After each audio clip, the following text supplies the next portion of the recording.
All right, we're back. I got a good friend here. Jeff is back.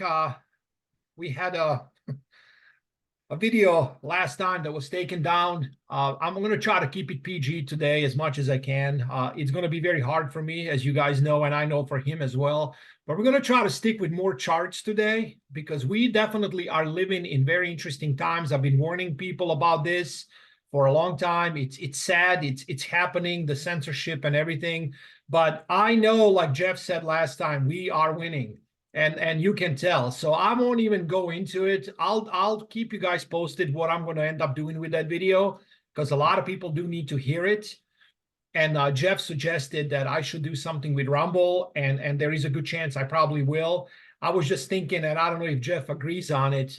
It's just Rumble is great and all that. It's not going to be taken down, but the whole point is, when you start just quickly going away from something as big as YouTube and just start separating people that hear that most likely on Rumble are going to be the ones that already know this stuff.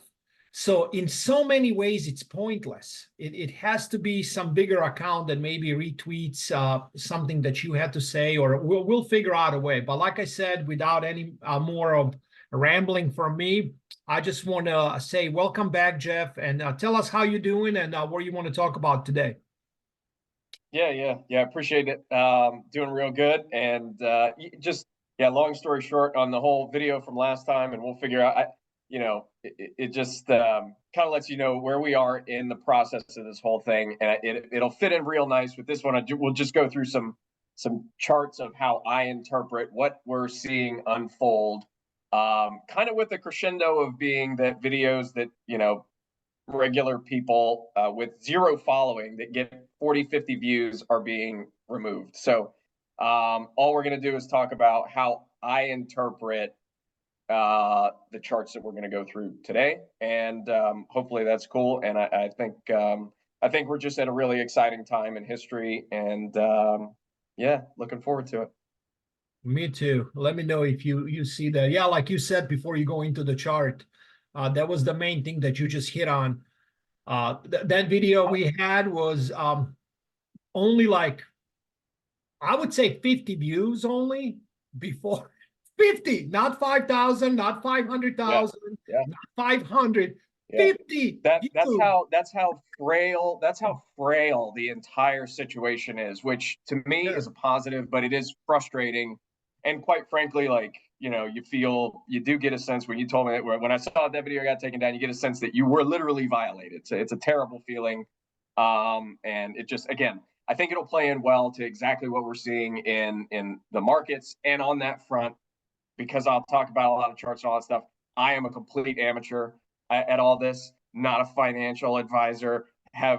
So not financial advice. No companies sponsor me. I don't recommend anything. Like, this is all literally an individual's interpretation, a self-taught individual's interpretation of what some pretty key charts are telling us right now, and have been telling us for a Same for while. me. Yeah, same for me. So I'm not yeah, financial advisor. We're just looking at this just like you just said. Yeah. All right. yeah.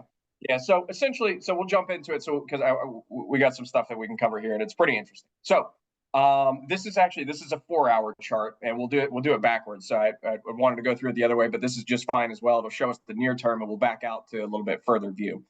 So essentially, all markets kind of follow certain trends. They trade within certain channels, and without getting into too much detail, what I look at is I look at trend lines, I look at RSI, and I look at patterns. So this is a 4-hour chart. The top of this trend line here, this is silver. Yep, right there. That was when gold spiked up overnight on a Sunday in a matter of minutes to 2150, right? So it broke through the big resistance. That was silver, what silver did that night. Since that point, as we all know, it's been pretty much a grind down in silver and gold. And what it's done is every time it goes back up, you start creating this very defined trend line that goes down, right? So what happened this past week, there was a lot of selling. I think it was Monday. People were freaking out as per usual on Twitter from what I could see. And it's just you know, we know the sentiment of the metals is just terrible. Miners is even worse. But anyways, that to me is a major bottom there that we hit when we broke below that highlighted mark. And as we back out, you'll see some of this stuff in history. Broke above that 100 moving average on the 4-hour chart. And now, if you don't mind, can you back that chart out, go to the next one? And it should be, if I'm not mistaken, we should be looking at the daily chart next. All right, let me see. So it looks like this is, yep, this is a daily chart. So this is taking it back. Same exact chart, same exact trend lines, nothing is altered. So you see that downtrend line that we got from the 2150. Now you start seeing these other trend lines. The one that spiked onto, the one that's ascending, right, is the COVID crash trend line. That is when silver fell to like 11 bucks. And we know what they did from a monetary perspective, put more trillions in than we can imagine. And since then, it's kind of been a straight line up, or the trend line has been ascending. The one that we see that's descending, we all remember the silver squeeze in February of 2021. I very vividly remember it. This is when the chair of the CFTC came out, if I'm not mistaken, and said that had the structure of the futures market not stepped in, something along these lines, the silver market would have essentially gone out of control. So since that point, there's been a very steady descending line with many, many points that's hit on it. And you'll see as we get over toward where we are currently, all of these things are coming together. The 2150 downtrend, the silver squeeze downtrend, the COVID crash uptrend, and then that highlighted bar, we're going to back out one more if you don't mind, and we should be on the weekly chart next. That weekly bar actually goes back, that's the wrong one. That's the new month. Yep, that's a, what do you got? So that's the daily silver. And then let's get to the weekly. That highlighted bar essentially, though, goes back to December 1979, where silver was gapping up to $50. That's okay. Don't worry about it. We may not have gotten it on here. People can go and look at all my charts. All these things, I tweet about it every day. These exact charts are up on my Twitter. You are on the Silver Bark 3, right? On Twitter, on X, Silver Bark 3, correct? Okay. At Silver Bark 3, yep. So that highlighted area, though, goes all the way back to these gap ups in 1979. So go look at it. It's very interesting. What we're ultimately getting to is this confluence of points on a chart where now let's take into account what we're seeing on a monetary perspective is that, you know, the debt is blowing out. We got $1 trillion worth of interest payments. You see everything that's going on in the BRICS world, that's happening, all the Ukraine stuff that's happening, all of the Israel, Gaza, we got all these things going on all at once. We've got, you know, the record interest rates. We've got Texas, apparently that now, you know, Texas and the United States are, from what I can see, are pretty well at odds with one another. And you have all of that happening in the real world, so to speak, while this chart is just coming together in a way that it looks very powerful, for lack of a better term. If you want, we can flip to the, if there should be a First Majestic versus silver chart on there as well. Yeah. Let me go to a series of what I Let me see. I think this is it. Yep. There he goes. AG. So yeah, so we've got the, okay. So here is, and I don't know if this might not show up on the screen. I got to get myself out of the way. Okay. So this is a ratio of First Majestic, which is a very well-known silver mining company, to silver. So you take the price of First Majestic, divide it by the price of silver, and that's what this is giving us. And so this is a very big picture, and I've been pushing on this on my Twitter feed or X feed, whatever we call it. I saw an interview the other day with a very well-known technical analyst in the gold and silver space, and you know, this guy was like, I'm not gonna start participating in miners until it gets down to until they match the September 2022 low, right? And I'm looking at all these miners out there, and I'm just like, man, this is, not only are they well below that point, I mean, these things are bottomed out. they're trading versus the metal in this case at the same price as they were back before the financial crisis, during the financial crisis, and then also they're trading at the exact same levels as what we saw in 2016. And anybody that takes a look at this chart, 2016, hover over it real quick, you see what happened. How First Majestic all of a sudden just outperformed the metal by an incredible margin. And we're seeing now these exact same patterns play out. You couldn't have a more bearish environment in the miners. And essentially what all this looks like to me is, and I put a tweet out about this, that like the silver chart right now in and of itself, what we were looking at a minute ago, and what I post about all the time, it's like this perfect example of just denial in chart form. And what I mean by denial is just that we are in a moment right now, and you can go and you can look at the S&P 500, Nvidia, whatever these are. I mean, we are literally in that new paradigm moment that people think happens at the top of these extreme bubbles, and there is just there's no stopping the train, right? And it just I look at all these things on the silver chart from a big picture all the way down to literally what's happening now on the hourly charts, and it just looks major. And you combine that with the fact that now we're stacking on Texas going against the United States and all that stuff, something is ready to pop, in my opinion. Now if you flip to the Newmont versus gold chart, Newmont is the biggest gold miner out there. Barrick might be bigger. They're either one or two, depends on how you define it. So again, getting back to this very well-known analyst's message the other day was like, I'm not going to get into any miners until they're at the September 2022 lows. I'm like, man, this is Newmont, and look at where versus gold, which is now trading up near, it's over $2,000 for 10 straight weeks on a close. And you've got Newmont trading at a level that it was at back in, 2013, 2014, the absolute just garbage bottom low on a price standpoint, on a dollar standpoint of Newmont. So these things are not trading at their 2022 lows. They're trading at their 2016 lows. And I think what a lot of people are forgetting here that we have to really focus on is the trouble with this entire thing. The entire thing is what we are actually using to measure everything, which is the dollar. So when people, analysts or whatever, like this guy that we're saying, I'm not going to get involved until such and such a point, you're measuring it versus the dollar. You got to measure it in another way, because the dollar is the problem in this whole thing, whether or not we like it. That's just the system that we're in. You can't measure things using the dollar if you want to establish real value.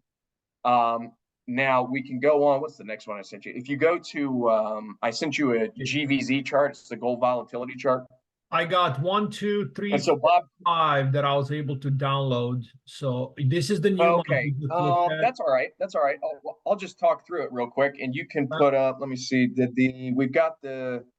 we have the DXY chart up there? I don't think we have that one either. So we can just pick whatever one you want to settle on. Or we can go back to either way. I really like this. I really like that you sent me the Majestic one, because the AG, that's the stock ticker, because that is what I've noticed over the last 10 years, really a little bit more than that, following the precious metals markets. That is kind of like the benchmark. Like you look at a 10-year yield to kind of determine what's going on. MAG silver, and First Majestic are the two that are benchmarks for silver. And yeah, they are in the gutter like every single miner. And I always say, I'm pretty sure you saw me, you read, my tweets when I say you can't run out of opportunities to dollar cost average precious metals equities. Yeah, you just can't run out. It just seems like, look at this right here. We could even get to this right here. You could absolutely, and that's where you start talking about, like, I guess from a risk reward standpoint, And if you go and getting to the like if you go and you look at the silver chart, right? It looks like from a standpoint of a pattern.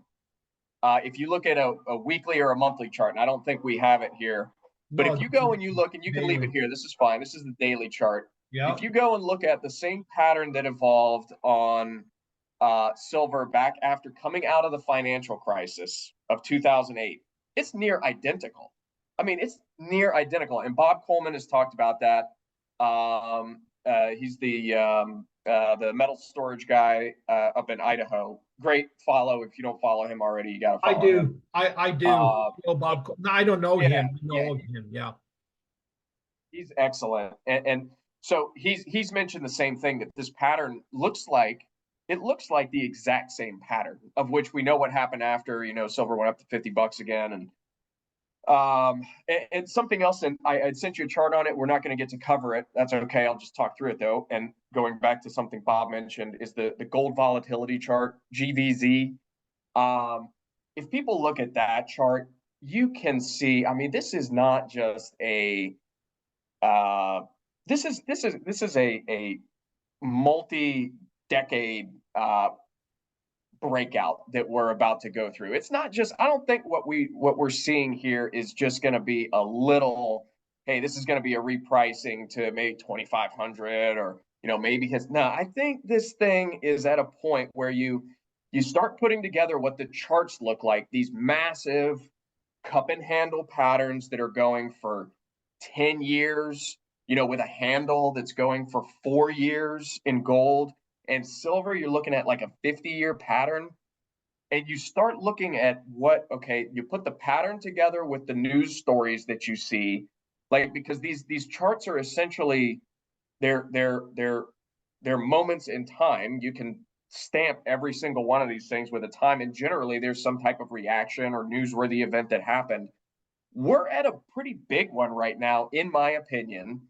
And you can see that within our everyday life, where now, hey, okay, you and I got censored for talking about what last week. That's coming to light. All that stuff is coming to light. The fact that we are, the whole Texas thing that just started up, in general, we're in the fourth turning, right? Like Howe and Strauss or whatever they've talked about. And a lot of people have covered all that stuff. There's just going to be uncertainty. It's not going to be less uncertainty. We're in a period of uncertainty continuing to go up. And you can see that just, for example, like Ed Dowd, if you guys aren't following Ed Dowd, follow Ed Dowd. He covers a lot of the thing that got us in trouble on the last video. And you can chart the disability claims in the country, where there's this huge 10-year base that you can go and look at. And it follows very similar patterns that we cover on commodity charts or stock charts or whatever. And then there's just a huge breakout. It happened to come in the third quarter of 2021. Take that for what it's worth. But we're just, so many different things in our historical time frame are coming to a head right now. And I just don't think that most people realize how fast things can happen when you are in a point where we're talking hundreds of trillions of dollars worth of debt worldwide. I mean, people talk about quadrillions worth of derivatives. If that stuff unfolds, it doesn't happen, it just doesn't happen slowly. Like when you find out, when you trust somebody with all of, with everything you got, and then you find out that they've been lying to you or whatever, how fast does that trust evaporate? It's immediate. And so we're talking about, like, essentially the entire system of trust that we have built out is crumbling.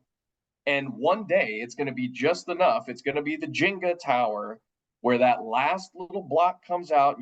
Everything's fine up until that point. Everything's hunky dory.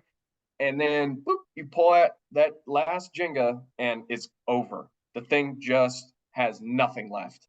And I think that's where, we are on a currency basis. And I think all of the stuff that Brent Johnson, who you've had on, I think a lot of that already happened. Like, you know, and we're now at a point where they have a choice.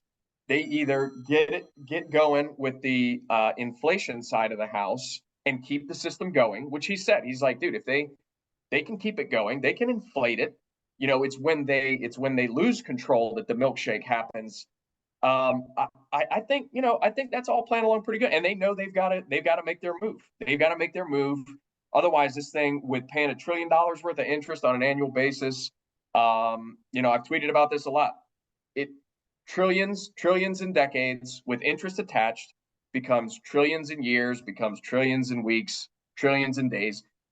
This thing, as long as we have interest attached on a debt-based system, there's only one way this ends. And that's what I think is about to be expressed in the precious metals, which then, by proxy, and the sentiment would bear it out, the mining stocks would theoretically benefit in a very, very big way, personally. And what we're looking for here, hopefully at least, is that the people that have taken the time to invest in these things, taken the time to study and understand the actual reality around us, there's going to be a big wealth transfer in this speculative theory that I'm laying out. And like it or not, money is a form of power structure, if you will.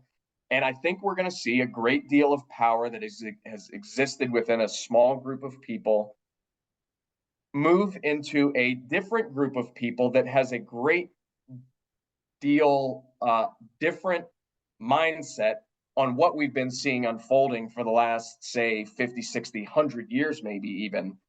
And I think that's going to make for a very exciting time. And before I forget, because I've mentioned it to you before, and I think it's at the core of everything that we're seeing right now, is that when you, from a societal standpoint, we have we lack morals just on the most basic. I mean, the most basic things. I think we lack moral standing. And I have seen, at least from watching all the various people do their YouTube channels, studying about money, Peter Schiff, Mike Maloney, all those types. And it seems like the further that we have debased the currency, you further debase your moral standard as a society. 100%. And so what we are at now is the what I view as the pinnacle of debasement. And this last one that they do is going to be so big that it sets things in motion the other way, which I personally think has already happened. Where we land at the point where, you know, like people like you and I are being removed from YouTube. You know, we got it's just there. I think they went for too much, and who was it that flew too close to the sun? And you know, you go for too much and you end up with nothing. And I think that's what whomever is they, as people put it, you know, the creature from Jekyll Island will say. Yeah. The farther you put the farther they push. And they pushed so far in 2020, 2021 with that whole situation, that you end up with nothing. You know, you're trying for the sun and you end up crashing into the ground. I think that's what we're seeing. And yeah, it's an exciting time to be alive. I mean, I can't imagine. Reality is so much more entertaining than any type of fiction I've seen. And just glad to be along for the ride at this point. Yeah, me too. I'll tell you what, I'm actually glad that I left out a couple of charts for next time, because I know we wouldn't make this video way too long.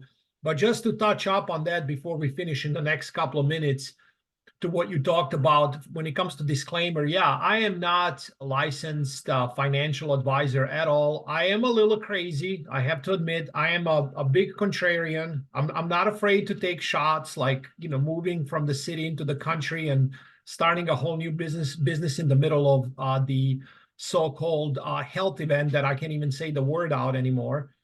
I was completely shut down by Twitter when Jack was the main guy, which I told you before we hit record. And so I was not fazed by any of that, by the way. And I lived in the communist country, so I knew he was coming. The thing is, we keep fighting, we keep winning, and you're the one that just said that, and I love that because that's the fact. But when it comes to all this silver and gold stuff, all I've been telling people now for years, as not a financial advice, I always say, I'm just trying to tell you what I'm doing and why, and then you can put your own 2 cents together here and figure it out. I liked when it comes to precious metals equities, and I'm going to repeat that, not overall stock portfolio, just precious metals, right? As a whole, as a sector, commodities, right? I like the ratio what of you're looking at, 70-30. 70-30 being into physical, 30 being into the equities and working on 80-20. And then people always say, well, what does that mean, working on 80-20? I'm trying to take the profits out of the equities and then buy more real things with. So I guess Exactly. I am beyond, like, if I tell my wife right now I'm going to buy more stock, she'll probably beat me with a rag over my head. But that's just how, but I'm not worried if I lose that. So be aware of that when you go into these crazy precious metal stocks. For those people out there that are listening, like First Majestic, MAG, especially the dreadful pennies, as Rick Rule says, sector. It is just it's throwing darts. So I'll give you the last minute if you have to finish. Go ahead. That is interesting. Like there is yeah, absolutely. Those are the most volatile things ever. The only other thing that like uranium stocks, they're incredibly volatile. But at the core of this entire thing is about value, right? So essentially, the way that I look at it is you have to. We're at a point where you looking at the Dow. Okay, so we know at some point the Dow and gold were 1-to-1. So if we just take that as a basis of where things will likely end up in the future, and you use other way technical analysis to help, you use what macro events are happening in the world, just having some fundamental understanding of reality. And what you see essentially is that you've got general equities are massively overvalued versus gold is massively overvalued versus silver, and the miners are massively undervalued versus silver itself. And so you have this entire chain where you're essentially able to, and it is risky, without a doubt. Again, this is no advice or anything, but you're buying, in many cases right now, you're buying metal in the ground for nothing. You're buying metal in the ground for nothing, knowing full well what all these other things are in the real world that we're talking about with the chart patterns that exist in gold and silver. I mean, it's just one of those things where it's like, wow, this is it's an opportunity, and it's as hard as it's been because it's such a great opportunity. I mean, those sayings of if it's easy, everyone would do it. They exist for a reason, because literally at this point, only someone who is insane would still be buying miners on a regular basis. And but I do because it is logic. It is logical. I'm buying them for the same reason that I had, like, just in going into 2020. I buy miners for the exact same reason that I had just some extra toilet paper in the house, just in case, because things looked a little uneasy at that point after what we talked about in the first interview with the repo crisis. Things like crazy. I was like, I'm gonna get some extra things that you really need. And right now, based on all the things that I can see, total amateur, we're right there. I mean, we are right there. And then you go look in the real world and you're like, Biden is talking about, like, Texas has a deadline to conform with certain, and you literally got states lining up against the U.S. Man, stuff is just crazy. And so I agree. Control what you can control, and that's where the opportunity lies, and that's kind of where we are right now. So anyways, I know we're probably getting to the end here. We'll we're gonna cut it off in a second here and do another video about we're gonna go over Dixie and a few more charts.